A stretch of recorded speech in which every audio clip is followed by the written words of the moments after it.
the high school students. There they are.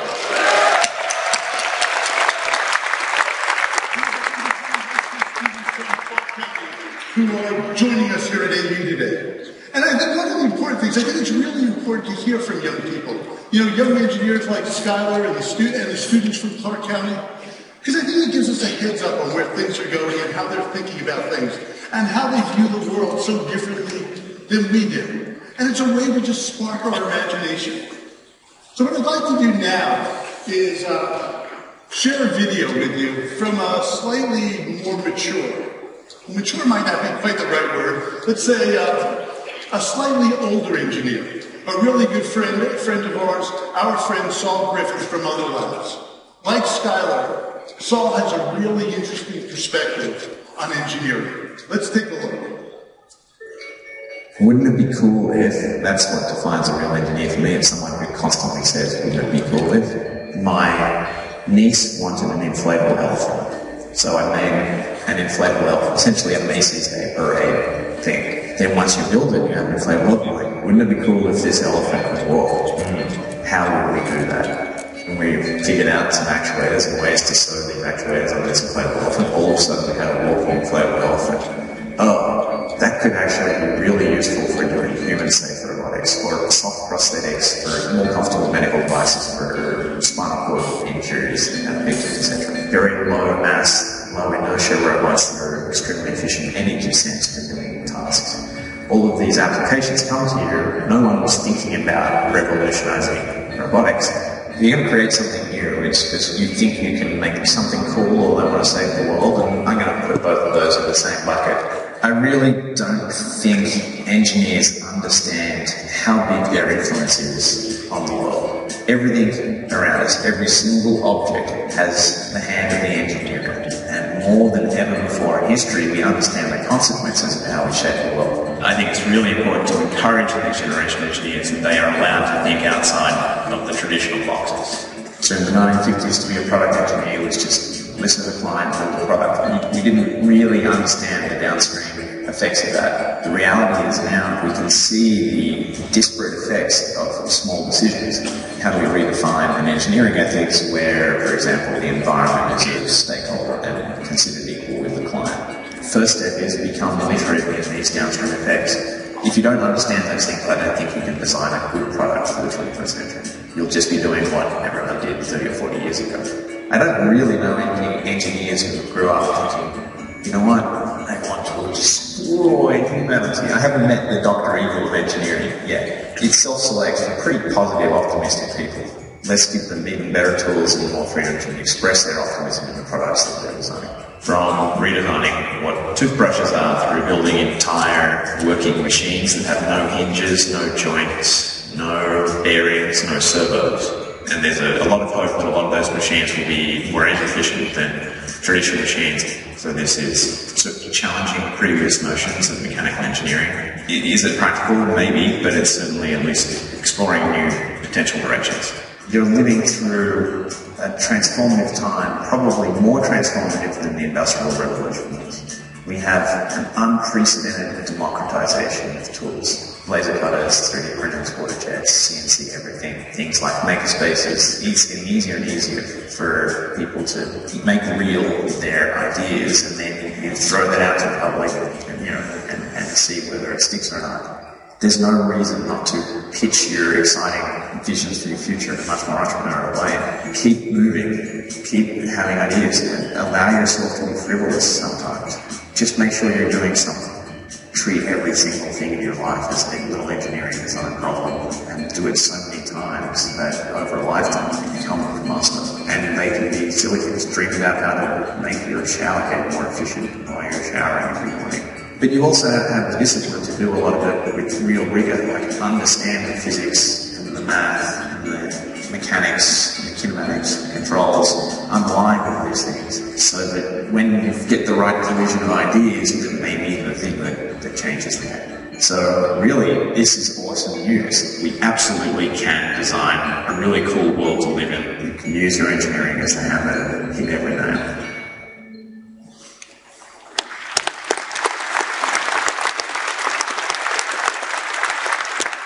You know, I love that video because it just shows us the huge impact that engineers and designers can have on the world, especially when they ask that really all-powerful question of wouldn't it be cool if? And that's what I'm going to do right now. Ask a bunch of what-if questions about the things that we're all trying to do in our day-to-day work and how we can do them better and faster and easier. So Jeff talked about how we're broadening our view of design so that we're looking at the whole process and how we've been busy building this next generation of design tools. Now, what I'd like to do now is take the time and show you some of those tools and how they're changing the way you can get your work done. I think you'll see today that the answer to what if is often I can. So let's start at the very beginning. When you need to get those initial ideas out of your head, we've all sketched on napkins from time to time. But what if there was a better way to capture ideas the moment they hit? What if you didn't need to use napkins anymore? And in fact, you don't. Sketchbook lets you quickly capture your ideas, whether it's on an iPad, or it's an Android tablet, or it's on your smartphone. And you can do this wherever and whenever you want to. Now, more than sketching just form, what if you could actually sketch function so that you could quickly understand the forces that are involved in your design? Now, force effect motion lets you do exactly that. Now, one of the things about this is you certainly can start from scratch. But what I love most about this app is combining a new capability. It's the ability to take a photo of something you see, a bridge or a machine, and use that as the starting point to see how it works. So for mechanical assemblies of all kinds, this makes it easier to understand how the mechanism works well before you're doing a detailed design. Now you can also do the same thing for buildings. With this new product called Form It, you can quickly block out a structure in place exactly where it's going to be built. So you can get a sense of the sight lines and axis and how your design will relate to the environment and to all the adjacent buildings. And as you try it out, information comes back like the amount of square footage gets tracked in real time. So what Form It does is it lets you quickly try many different options and see how all those choices, how they relate to the project's requirements. Now, let's talk a little bit more about function, but this time let's use a simple engineering example. Let's say you're designing a long section of highway. Now, what if you could actually model your design in the context of the real world? What if you could access all of the information about the terrain where the highway will actually be built? And what if you could think about designing miles of highways, not just short sections? So with infrastructure modeling, you can do exactly that. You bring together all kinds of different data, 2D data, GIS data, raster data, and 3D models. And you can virtually drive on the road before it's built. It allows you to experience the design before it's real. And based on that experience, you can improve the design. You know, the result of building in context this way is that you end up with a road that is safer and more efficient, and you end up with a project that is better planned and better executed. So this is the next generation of infrastructure design, and this year you'll see a lot more coming in the area of civil engineering. And as you just saw, understanding how your design is going to perform once you've built it is important. Now in the past, simulation was usually too expensive to implement and too difficult to use.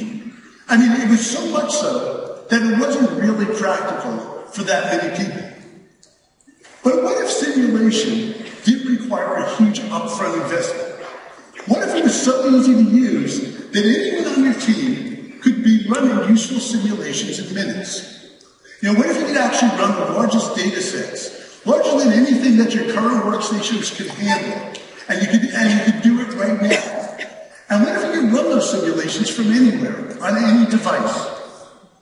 Well, today you can. One of our most exciting new offerings is Simulation 360. Easy to set up and easy to use. You know, when it comes right down to it, we think simulation should be a part of the process, not the end of it. Now let's take this a step further. Imagine that you had all the computing power in the world. And this computing power was basically free. How would you design differently? What if instead of doing one simulation, you could do dozens, or hundreds, or even thousands of them? Well, today, you can explore many options much more quickly. You can explore so you can find not the first design that works, but you can find the design that works best. So here's an example of the power of simulation. Did you know that in the United States, 1.7 million people get hospital-acquired infections every year? So knowing that, if you were designing an operating room, wouldn't it be amazing if you could simulate and visualize airflow and get rid of the dirty, germ-laden air as effectively as possible? With simulation CFD, you can. Easy to use, easy to visualize, and it gives you compelling results. And it clearly shows what's going on. This kind of tool makes it easier to make a good design decision, which in this case actually saves lives. Now, what if in addition to seeing how your design was going to work, you could also see people interacting with it? For example, what if you could simulate how well your hospital design would handle crowded hallways or intersections during periods of high traffic? Geppetto lets you put virtual people into your designs so you can watch them respond to the digital environment and respond to each other. So let's move from how something works to how something looks. What if you didn't have to treat the resources needed for high-quality rendering as scarce? What if you could present all of your ideas to your clients with stunning realism? Well, now you can. Now, photorealistic rendering isn't new, but with our new visualization service, we're making it easier and more affordable. The service handles all of the materials and lighting for you, and you don't need all of the rendering hardware, because instead of having to buy it and maintain it, we give you access to all the computing power you need when you need it. And all of this is accessible from inside the tools you already know.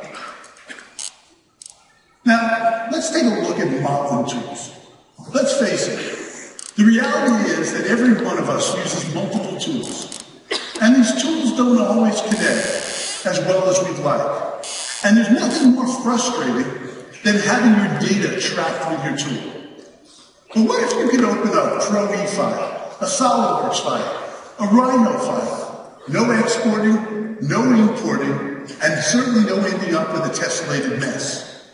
What if you could not only open all those files, but you had access when you did to all the real underlying geometry? And what if all the translation just happened magically? It happened automatically, it just worked. Now, what if you could use the best tool for the job when you needed it? You know, the ability to move as fluidly between digital tools as we do between shop tools. You know, if you could use surface modeling or solid modeling.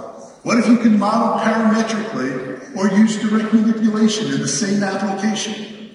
And what if you could just model in whatever way was appropriate, whether you're doing industrial design or mechanical design? Well, all of that is possible today. I'm very happy to announce here at AU for the first time, Fusion 360. Fusion 360 is the world's only complete 3D CAD solution that lets you work the way you want to. It reads data from multiple sources transparently, and instead, it helps you manage your data instead of creating a data management problem. And you can use it as much as you want or as little as you want, and you only pay for what you use. Now, Fusion 360 is very useful to us as individual designers and architects and engineers. But most of the projects we do involve working with other people and involves working with large teams. So what if you weren't limited by your own expertise? What if you could leverage the ideas of all the smart people in your network, all the other experts, to help you solve your design problems every day? With Fusion 360, you can invite people into your community, into your projects to inspect your designs and suggest solutions to your problems. Now, Jeff also talked about digital fabrication as one way we're closing the gap between what we design and what we make. And that's great. But what if digital fabrication was much simpler? What if CAD and CAM were finally connected in a useful and practical way? And what if you could just hit print for a 3D object the way you can for a Word document, whether you're using a water jet or a CNC machine or a laser cutter? So today we're developing tools that streamline the steps to get from your digital models to a tool cutting through material. It's making digital fabrication more practical than ever.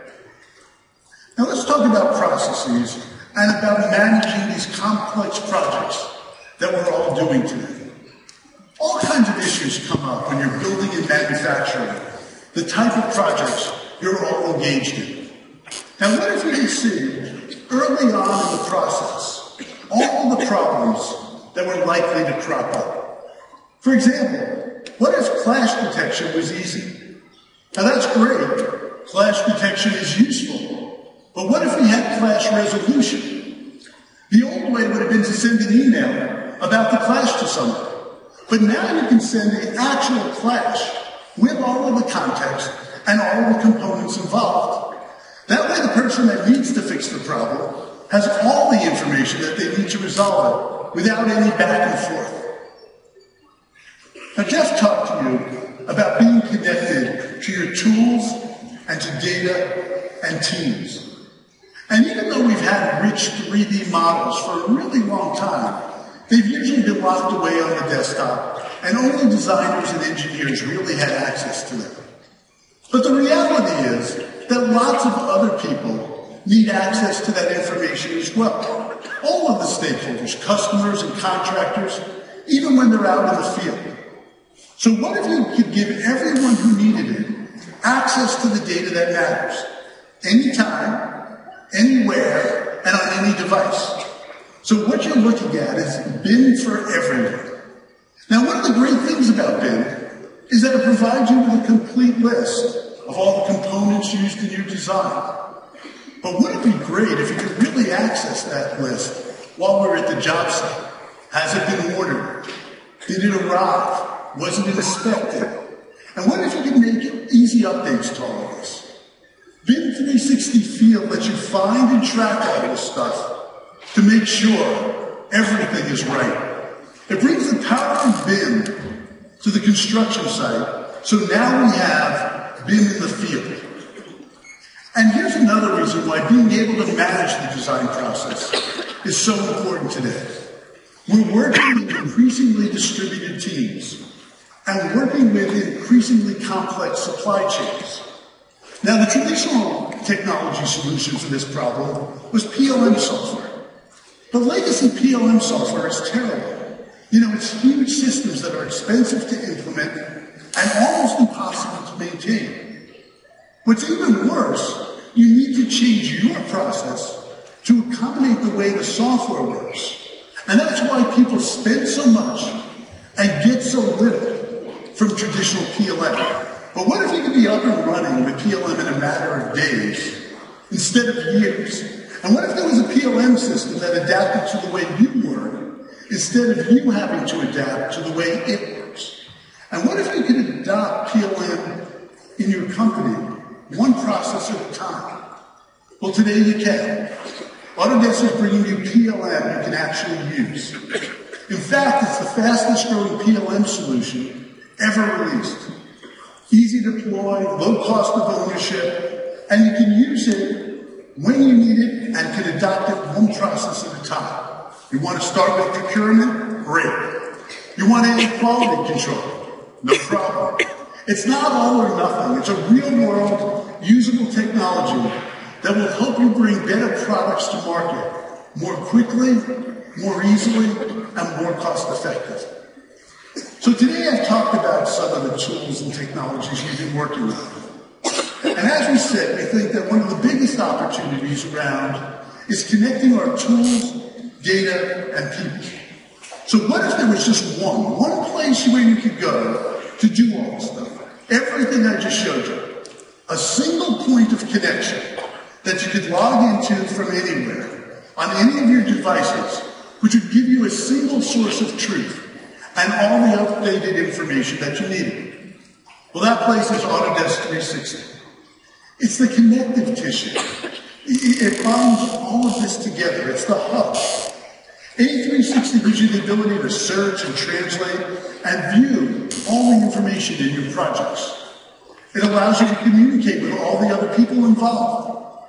It lets you store all of the data related to your project in a single place that's accessible to you wherever you need it and whenever you need it. So what it all adds up to is a coherent, connected experience built on a shared backbone of data and web services.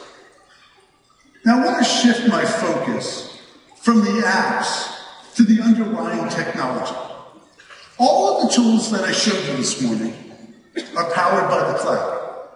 In fact, they're really just distributed apps.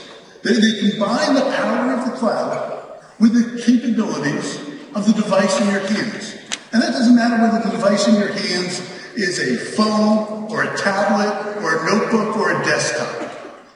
This new architecture, this cloud architecture, is the biggest thing to happen to computing since the personal computer. So from conceptual design to simulation, to taking information to the factory floor or out to the construction site, all of this can be done with our tools today, right now. In fact, we're the first company to bring you a full set of professional-grade tools that are cloud-enabled that span the entire design process. And you know, it's funny. Even today, people are saying that what I just showed you is not possible. You know, there's these cloud skeptics. They say things like, modeling in the cloud is impossible because it's too graphics intensive or too bandwidth intensive or too compute intensive. But today we showed you Fusion 360, a full-featured, cloud-based CAD program.